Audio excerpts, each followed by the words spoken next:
Okay, let's talk about 8.16 which is question number 16। अगर मुझे आपका पेपर टफ बनाना है तो मैं इस क्वेश्चन को पेपर में डालना पसंद करूंगा। मैं इस पेपर को पेपर में डालना पसंद करूंगा एंड आप लोग जानेंगे ऐसा क्यों, क्योंकि ये अपने आप में एक ही क्वेश्चन है। और जो बच्चे मेरे साथ 11-12 से जुड़े हुए हैं टिल सीए इंटरमीडिएट तक, दे नो सर को ऑड वन आउट क्वेश्चन हमेशा पसंद है, कि जो पूरी बुक में एक या दो क्वेश्चन होते हैं वो ज्यादातर एग्जाम में आने के चांसेस होते हैं बच्चों, जब पेपर टफ बनता है। So let's talk about 8.16। Let's talk about 8.16। कहते हैं पढ़ते हैं, मुझे समझ नहीं आ रहा, रिक्वायरमेंट मिल गई। Number 1, calculate the value of firm if MM assumptions are met। That is the first one। Value of firm निकालना है, उसने ये तो बताया ही नहीं लीवर्ड फर्म या unlevered firm. But please guys, अगर वो मुझसे लीवर्ड फर्म पूछेगा तो ऑटोमेटिकली उसने अनलीवर्ड भी नहीं है, क्योंकि लीवर्ड फॉर्म के फॉर्मूला में आता है value of unlevered firm plus borrowing into tax. चलते हैं आगे। Now firm A and B are similar except that A is unlevered while B has a debt. Okay, तो value of firm A which is unlevered, what is the formula? EBIT 1 minus tax upon KO, which is K. Alright, हमारे पास ये NOI, ये NOI approach नहीं है। यहाँ पे NOI का मतलब क्या है पुत्र? net operating, थैंक यू मेरा पुत्र। And net operating income is nothing but is equal to EBIT, thanks. So my EBIT is given to me as 40,000, and tax rate is 30%, 30%, upon overall cost of capital is 10%.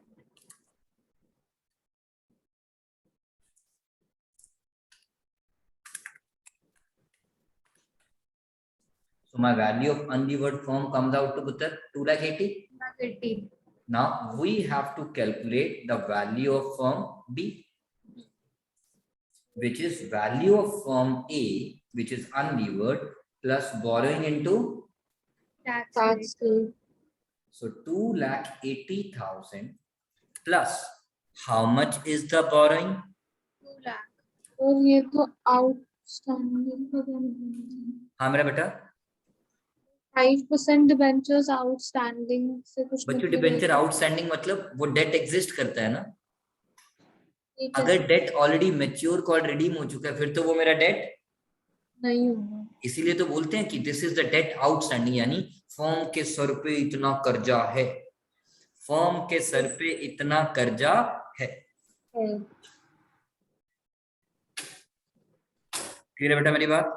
Yes, alright, now आगे चलते हैं। भगवान हमारा भला करे, सबका मालिक एक। बोरिंग इनटू, अब जो मैं नेक्स्ट क्वेश्चन पूछने जा रहा हूं बच्चों, second part, be careful. If the value of firm B is 3,60,000, does it represents the equilibrium values? If not, how will it be set? Explain one by one. Full stop, comma and my बड़े पापा। मैं अपने बड़े पापा को कभी नहीं भूल सकता, क्योंकि हम जो भी हैं जैसे भी हैं उनकी वजह से हैं। If the value of firm B is 3,60,000, मैं रुक गया, मैंने कहा मैंने जब सॉल्व किया था तो मेरी वैल्यू क्या आई है फर्म बी की, यानी अगर मैं MM assumption के बेसिस पे चलता हूं, my equilibrium value has to be 3,40,000। But यार वो कह रहा है मार्केट में वैल्यू ऑफ फर्म बी इस समय क्या चल रही है? 3,60,000। इसका मतलब does it represent equilibrium value? Equilibrium पे तो मार्केट में भी 340 का रेट होना चाहिए था। Yes, sir. Yes, sir. No, it does not represents Equilibrium.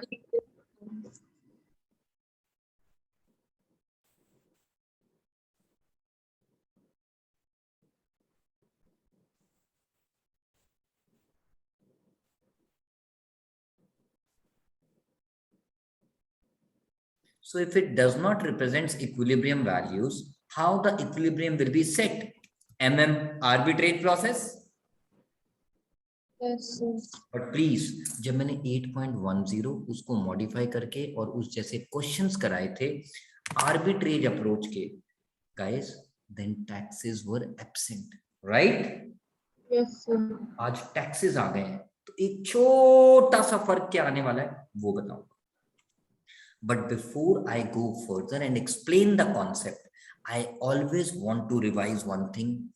A rational investor who holds the share in overvalued firm will Sell it. try to sell it. Is this point clear? Yes, A rational investor who holds the share in overvalued firm will try to sell it sell it. and buy the shares of. Undervalued. Thank you. Now, my first question is, in this question, since the value of firm B is given as, 3,60,000. it means the firm B is, Overvalued. अरे वाह, मेरे बच्चे तो बड़े smart है यार, दिल खुश कर दिया आज, सच्ची में मजा आ गया by god. Firm B is over valued. आराम आराम से चलते हैं, आप मेरे को पता है पूरे स्टेप्स में अगर नहीं याद तो आप अपनी कॉपी खोल के बैठ सकते हो, मैं तो बोलता ही रहूंगा। आप सिर्फ एक छोटी सी गलती करोगे जो मुझे लगता है, उसके अलावा और कुछ नहीं कर सकते। Since he hold, sorry, since B is overvalued, to explain the arbitrage process, we have to assume that the investor hold shares in. Overvalued. Thank you. So to explain how equilibrium will be met, let us assume that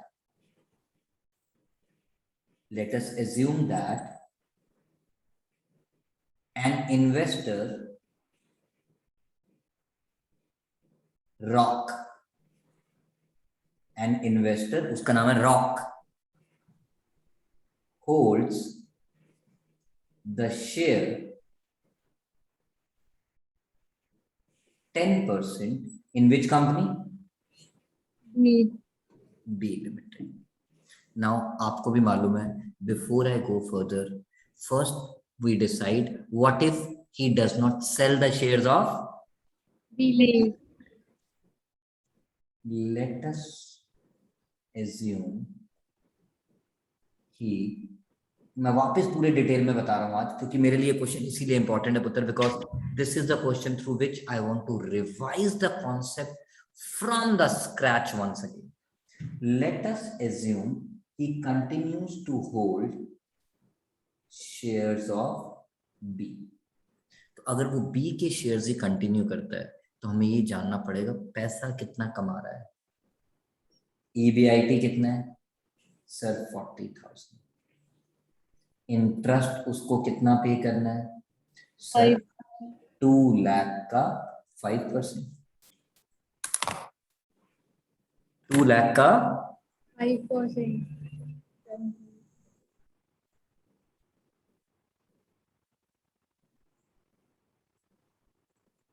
so far so good. Yes, sir. Tax rate कितना है 30%. Sir? ये 2 लाख कहां से आया? एक बच्चा पूछता, मगर नालायक। 2 लाख का 5%।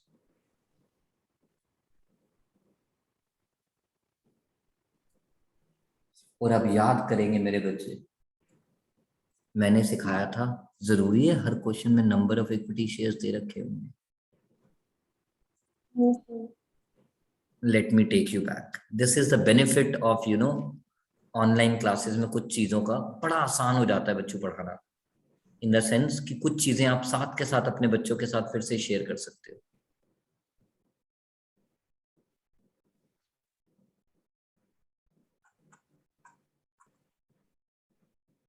गाइस याद करो,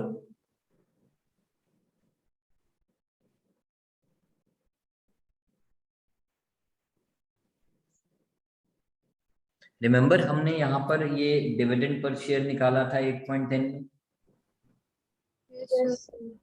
और मैंने इसका शॉर्टकट भी बताया था कि यार 1440 को कितने पैसे कमा रहा है, उसका शॉर्टकट जितना 80 है उसी का डायरेक्ट उसे 10% दे दो।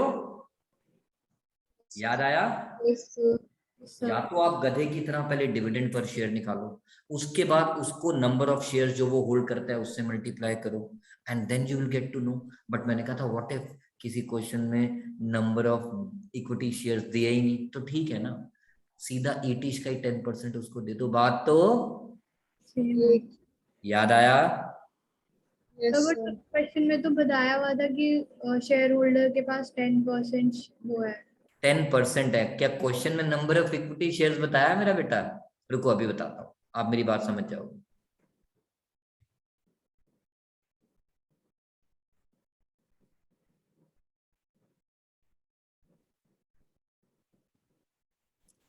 वेट बेटा, इस क्वेश्चन में बताओ नंबर ऑफ इक्विटी शेयर्स कहाँ पे दिए हैं? नहीं सर। तो अब तो मैं फंस गया। क्यों फंस गया? अक्षिता कहती है if plan A fails we always have plan, B. तो अब हम प्लान बी लगा रहे हैं। तो कहना है से ही विल अर्न, ही मतलब my rock,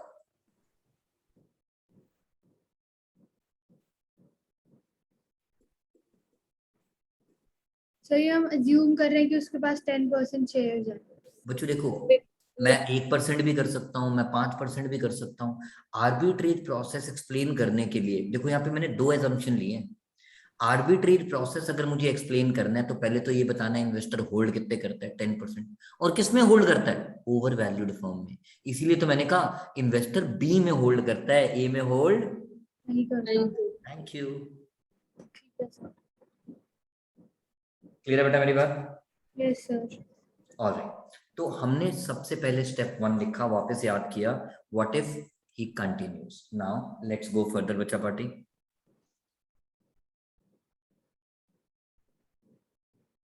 Step 2. Since B is,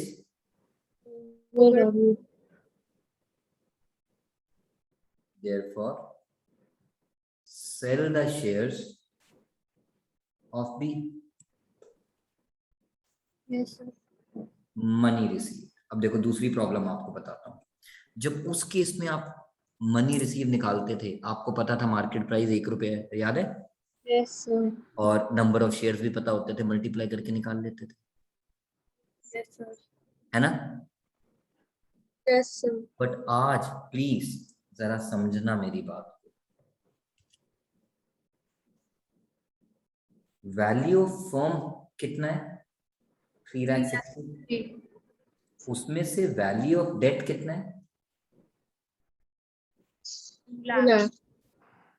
तो वैल्यू ऑफ इक्विटी कितना है? 1,60,000। That's 60. कह सकता हूँ कितना है? 1,60,000। तो जब वो बेचेगा तो उसको इस वैल्यू का कितना परसेंट मिलेगा?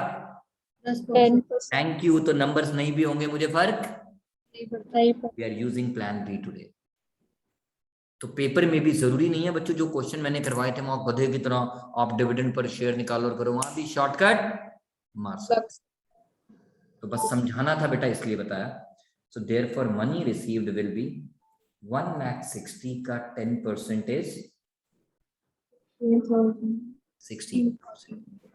Now, since he sold the shares of B and want to buy the shares in A. Homemade leverage. Very good. He is moving from levered to Unlevered. therefore he has to create Homemade library. अक्षता याद है? Copy से देख के बोल रही है? Sir याद है। सच्ची? Yes sir.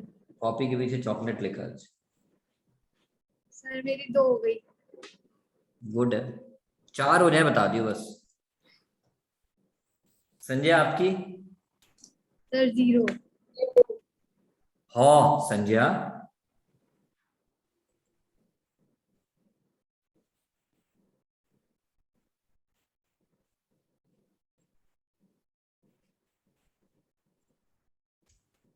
he will borrow in identical proportion at identical interest rate. Since interest rate 5% है, वो तो मैंने लिख दिया. आप लोगों ने क्वेश्चन देख के मुझे बताना है वो बोरो कितने पैसे करेगा. बस वही लास्ट कैच है. एंड आपको पता है ना हमारे क्रिकेट में क्या कहते हैं, catch is when Matches. Sir 20,000 कैसे निकाला. सर 2 लाख का 10%. For 10%. बस ये गलती कर गया मेरा बेटा. हाँ, टैक्स भी तो माइनस करना है. हर जगह आफ्टर टैक्स ले रहे हो ना, तो बोरिंग भी तो फिर आफ्टर टैक्स लोगे. Yes, sir. यही मैंने कहा था ना, छोटी सी गलती करोगे और कोई गलती कर ही नहीं सकते अगर आपको स्टेप्स क्लियर थे पिछली बार तो ही will borrow 14,000. Net of taxes. Clear है बेटा मेरी बात. Yes, sir. Yes. बस called compare the two comparables. पहले बिफोर टैक्स चल रहा था तो बिफोर टैक्स, अब आफ्टर टैक्स है तो सब कुछ After tax.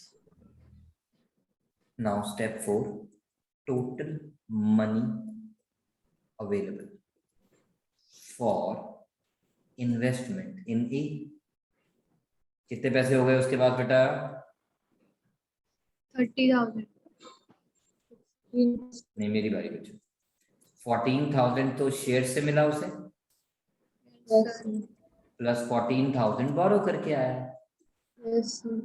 तो टोटल कितना पैसा हो गया उसके पास. 30,000. सर शेयर्स को सेल करके Oh, I'm so 16 sorry. भी मिल. So I'm so sorry. मैं मेरा मैथ्स गलत है बेटा.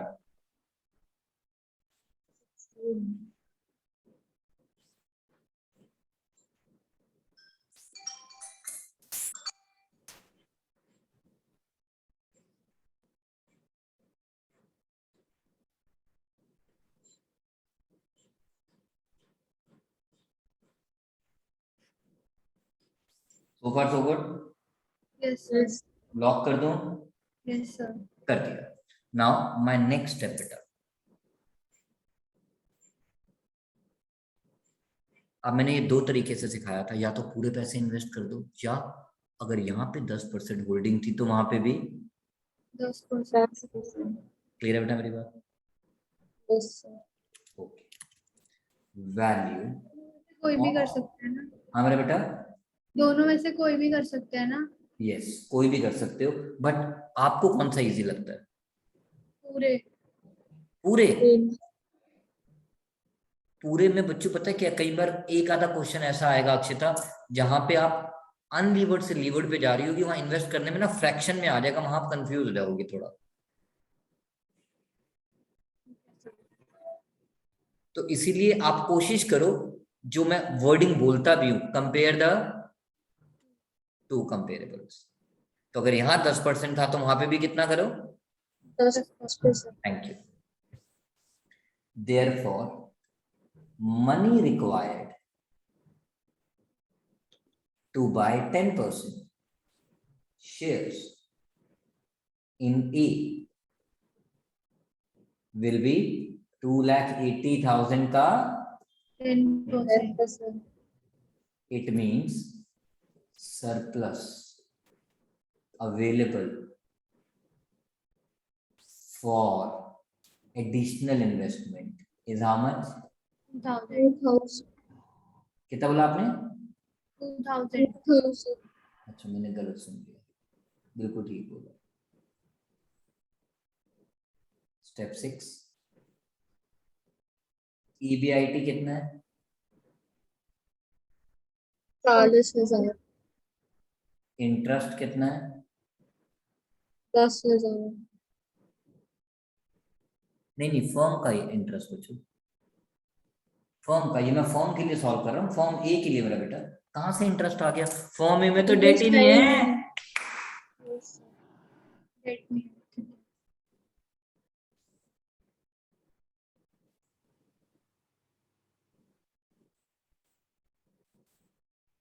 फर्म ए में तो डेट ही नहीं है पुत्र. Yes, sir.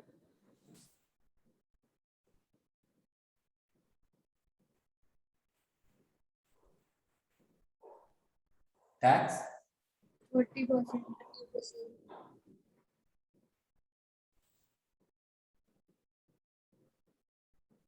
This is it is Yes, sir. Now my question to you is, therefore he will earn how much?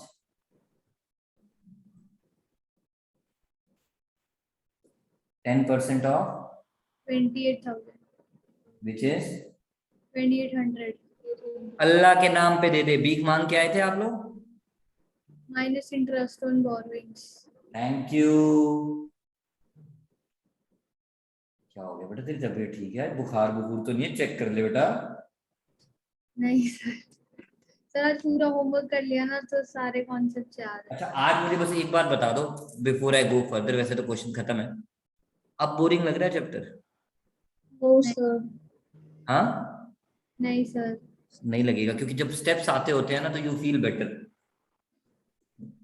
और अब देखो, कहने से पहले भी वो कितने पैसे कमा रहा था बेटा? 21. 2100। Yes, sir. और अभी भी कितने कमा रहा है? 21. But sir, sir, thank you. Since he has rupees 2000 to earn more. extra income, so he will sell B and buy। A. अब जरा आखिरी बात ध्यान से सुनना, मेरी तरफ देखते रहना। ये रेड थ्रेड दिख रही होगी, ये ब्लैक थ्रेड है, राइट? मतलब ये Yes. वॉच वाला हैंड, वॉच वाला hand is firm B and without watch वाला हैंड इज फॉर्म ए। अभी क्या सिचुएशन था? फॉर्म बी ओवर वैल्यूड थी Yes sir. Yes, sir. और फॉर्म ए अंडर वैल्यूड थी। तो एक इन्वेस्टर ने अपना दिमाग लगा के, तिगड़म लगा के निकाला कि भाई बी को खरीदो और ए को, सॉरी, बी को बेचो और ए को खरीदो। तो लोग ए की डिमांड ज्यादा करने लग गए। Yes, sir. सभी लोगों ने बी को छोड़ना और ए को पकड़ना शुरू कर दिया। Yes, sir. ए की वैल्यू बढ़ गई, बी की वैल्यू घट गई। तो दिस प्रोसेस विल कंटिन्यू। जब एक ऐसा पॉइंट आएगा जब दोनों की मार्केट वैल्यू Same होगी। Same हो जाएगा। एंड देन ये जो आर्बिट्रेज प्रोसेस है will come to an end. तो आर्बिट्रेज की जगह कब तक है? when between the two forms one is overvalued and another is undervalued in comparison to each other. So that is what the question was asking beta, जो मैंने समझाने का कोशिश किया। how will the equilibrium be set? to explain that ये सारा मैंने आपके साथ कर लिया, मैंने आपको समझा दिया। and now ये चीज आप मुझे पढ़ के बताओगे। पढ़ो बच्चों, मेरे लिए कोई भी एक बच्चा पढ़ दो। Through the arbitrage process and the substitution of personal leverage for corporate leverage, the investor can switch from B to A, earn the same total return of 2,100 and have funds of 2,000, that is 16,000 plus 14,000 minus 28,000 left over to invest elsewhere. This process would continue till the equilibrium is restored. ये तो इन्होंने एक line लिख दी, मैंने तो इससे ज्यादा बोल दी है। So when investors start selling firm B and continue buying A, the value of firm will start decreasing and value of firm A will start increasing, and this process will continue till equilibrium is Restored. restored. कोई doubt बचा party? Sir एक बार समझा दो ठीक से कि equilibrium क्या होता है। हाँ बच्चों, इक्विलिब्रियम इक्विलिब्रियम मतलब जहां पे दोनों की मार्केट वैल्यू सेम हो जाए। ठीक है सर। अब देखो, इक्विलिब्रियम का मतलब टोटल अमाउंट सेम होने का नहीं होता। मैं आपको एक चीज और बताता हूँ। ये हमने अभी क्वेश्चन जब सॉल्व करना शुरू किया बेटा, इफ यू रिकॉल, एक सेकंड, फॉर्म ए की वैल्यू कितनी आई थी? 280 और फॉर्म बी की 340। ये इक्विलिब्रियम वैल्यूज है। क्यों? क्योंकि उसमें डेट नहीं है, उसमें डेट है, बट डेट और इक्विटी की वजह से ये वैल्यूज इक्विलिब्रियम इसलिए कहलाती है क्योंकि डेट की वजह से जो फायदा हुआ वो हमने ऐड कर दिया बस। तभी तो हमने कहा था, सुनना मेरी बात अक्षिता, 340 इक्विलिब्रियम वैल्यू आनी चाहिए, जबकि उसकी मार्केट में वैल्यू कितनी थी? इसीलिए तो आर्बिट्रेज स्टार्ट हुआ। सर मतलब इक्विलिब्रियम वो है जिसमें मार्केट प्राइस जो भी हो बट अर्निंग सेम आए। एब्सोल्युटली। और उसके बाद अर्निंग भी सेम आए और आपके पास कोई एक्स्ट्रा फंड कहीं और इन्वेस्ट करके कमाने की स्कोप नहीं। हाँ, ठीक है सर। तो वो जो आपने एक्सप्लेनेशन एंड में लिखने के लिए बोला था वो एक बार फिर से रिपीट कर देंगे? मैं रिपीट कर देता हूँ, आप लिख लो बच्चों, आप लिख लो, मैं बताता हूँ मैं क्या कह रहा हूँ, but just give me 1 second. आज हमने, जो लोग बाद में रिकॉर्डिंग देखेंगे या कुछ भी करेंगे, आज हमने आपके साथ 3 क्वेश्चंस किए। Question number 8.1 through which we tried learning कि यार लंबे तरीके से वैक कैसे निकाला जाता है। मैंने क्वेश्चन आपके साथ शेयर कर दिया। फिर हमने किया question number 8.12 was exactly on the same pattern so that we develop the same steps again as a repetitive one. And then we did one of the important question which is 8.16 arbitrage process इसमें भी था, but the difference was it was with taxes। इसीलिए जब हमने बोरो करने की बात की तो डायरेक्टली बोरिंग को इंटू 10% नहीं किया, हमने पहले 1 माइनस टैक्स करके फिर बोरो किया। और ये उनके आंसर्स हैं 8.11, 8.12, 8.16 और 8.16 में अब आपने जब ये चीज लिखा, इसके आगे आप कंटिन्यू लिख सकते हैं बच्चों।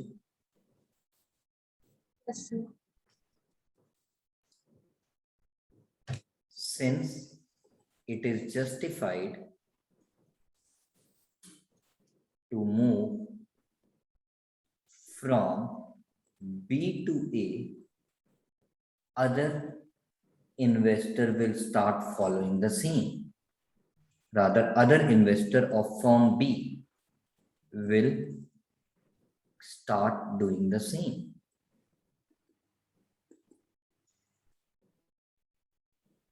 As a result, the value of firm B will start decreasing and value, याद है ये वही वाला है जिसको आप वो कहते थे बच्चों, चेन ऑफ इफेक्ट इकोनॉमिक्स में 12th में। Yes. डिमांड बढ़ना, सप्लाई कम होना, इक्विलिब्रियम आ जाएगा वैसे ही।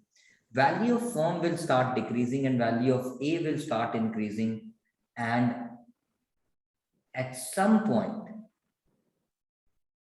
equilibrium will be attained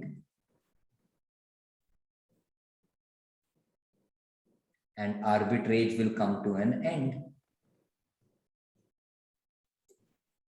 क्योंकि फिर तो आर्बिट्रेज का कोई स्कोप नहीं।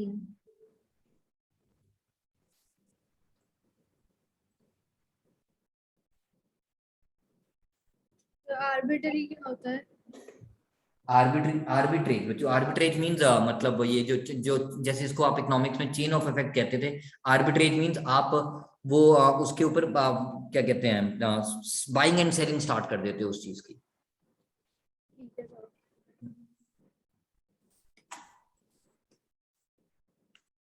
तो हमने आज का क्लास आपके साथ यहाँ पे किया।